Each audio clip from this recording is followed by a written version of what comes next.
Hey guys, so one of the questions I get asked a lot, because I live in Singapore and obviously the business in the UK, and it's an interesting thing because the um, the way that the UK government wants to go, and I believe they want to go, and the way they want to push things is they're a small island.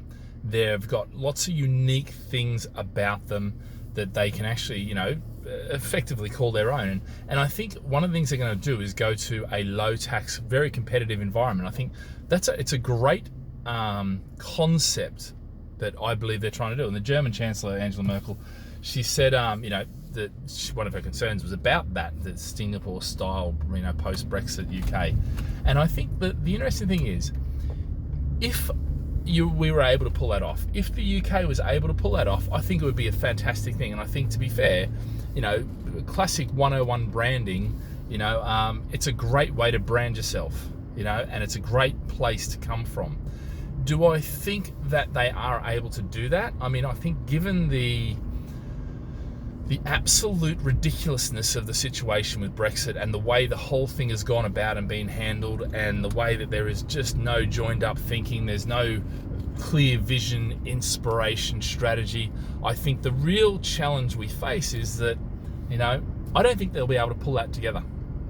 And that is my concern, is that it'll either be one of two things. It'll be the rich elite pushing that agenda massively, because obviously there's huge tax benefits for them and tax avoidance, and they can stay out of the European market, which was pushing for more and more, or effectively less corruption, and if we call it what it is, which is a form of corruption, but obviously if politicians do it and they legislate it, then it's legal.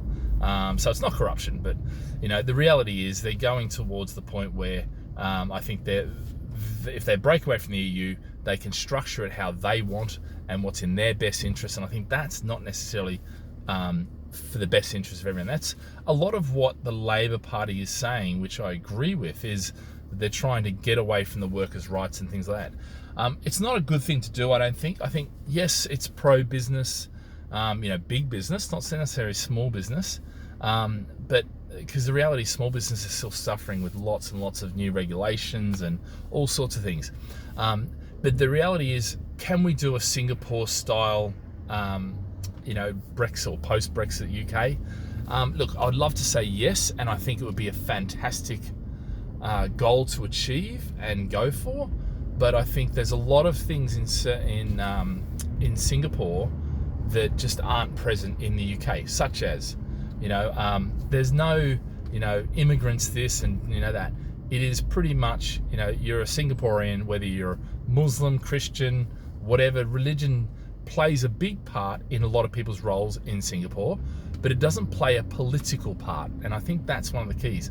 Whether my kids grow up and they celebrate Deepavali, they celebrate Hari Raya, they celebrate all these things, so they learn about them. And it's not some, there's none of this divisions, okay? We live together, with various religions. We live together with various cultures. And actually, what you're celebrating is less of the religion and more of the culture. And I think that that's something that UK hasn't got. It is very segmented. It's very fragmented. It's very, you're this, I'm this. We don't, trust you guys. We don't like you guys, and a lot of it is absolute crap, it's these Facebook bubbles that we create.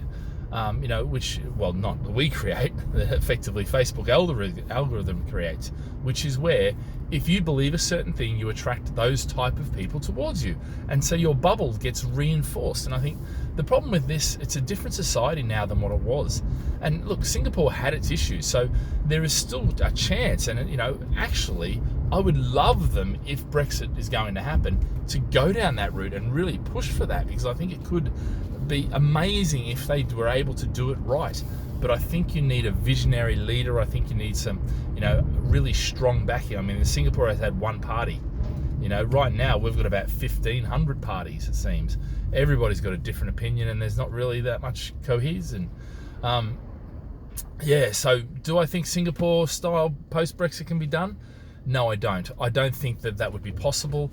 What do I think? I think it's going to be more like the Trump-style post-Brexit, which is basically that they will say and do whatever they want.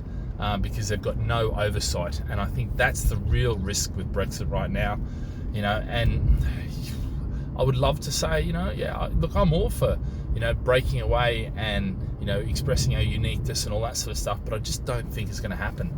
And the more I read about it, the more I look at the way things are going down, I really feel that, people are becoming less and less important. Their vote is becoming less and less important. And look, I know all the issues remain Brexit.